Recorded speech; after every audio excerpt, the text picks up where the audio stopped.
The Chinese-built Wasit power plant, located in Wasit province, Iraq, is the largest thermal power plant in the country, generating electricity for tens of thousands of families and bringing the light of hope to this war-torn country.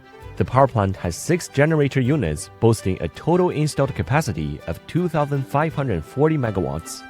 At the peak of its power generation, it ensured 70% of the power supply in the capital Baghdad, while providing the entire country with 30% of its power needs.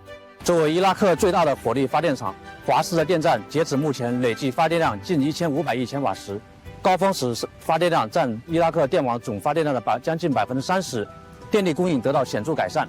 أنا من سكنة منطقة الزبيدية، ففي السابق عندما كنا صغار في السن يعني كانت الكهرباء يعني تأتي ربما 4 ساعات أو أقل 4 ساعات في بعض الأحيان.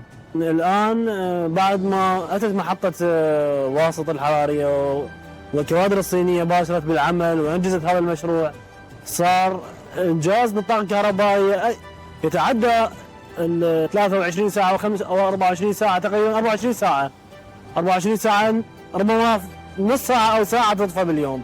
هذا الشيء جيد أنا شفته بالنسبة لسكان المنطقة وسكان معظم المناطق العراقية. The Chinese-built plant has also made contributions to the economic and social development of Iraq. The project has created nearly 3,000 jobs for locals and trained many Iraqi engineering, construction, and power technical talents.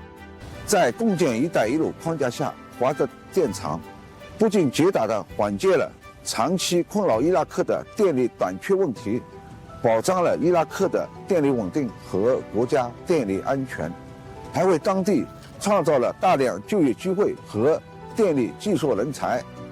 خلال فترة عملي القصيرة مع شركة شنغهاي اكتسبت من شركة شنغهاي الكثير من الخبرات والمهارات في مجال الهندسة، في مجال الطاقة، حيث ساهموا مساهمة كبيرة في إعطائي كثير من المعلومات.